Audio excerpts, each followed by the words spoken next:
Alors dans le dernier numéro d'Elle Sculpt proposé par Art du Timbre Gravé, on a un article sur Yves Beaujard et la technique du dessin, du portrait en dessin pour la gravure. Et alors c'est un numéro qui m'intéresse vachement puisque moi j'ai besoin d'apprendre ces choses-là et je crois que je vais lui aller demander 2-3 petits conseils.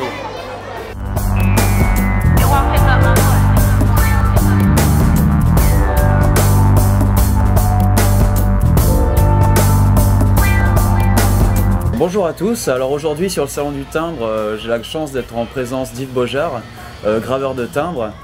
Alors tu as gravé la Marianne, tu as gravé beaucoup de timbres dans ta longue carrière et tu as notamment aussi gravé des billets de banque. Oui. Alors tu dois être un grand spécialiste du portrait gravure.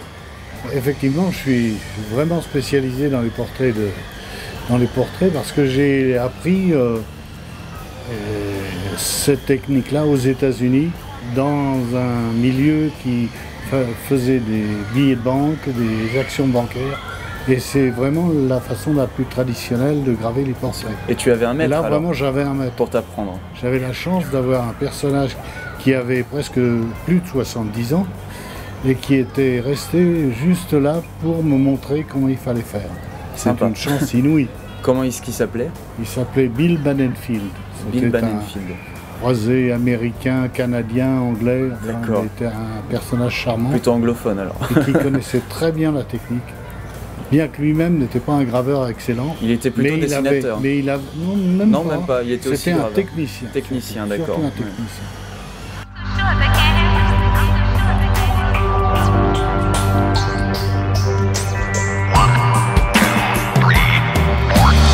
Alors Yves, moi je fais beaucoup de portraits, mais encore j'en ai fait très peu en gravure, c'est surtout de la peinture ou du pastel, etc.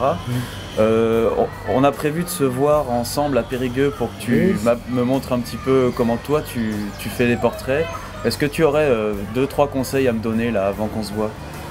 Ah ben moi ce que je te propose déjà c'est de les dessiner façon gravure. Oui. Sur du papier pour t'exercer justement à mettre entre les traits la distance et donner aux traits une inclinaison bien particulière. C'est vraiment une technique très, très précise et presque mécanique. D'accord. Et si tu l'as déjà bien enregistré en le dessinant, tu as la possibilité de gommer quand tu dessines. Bien sûr.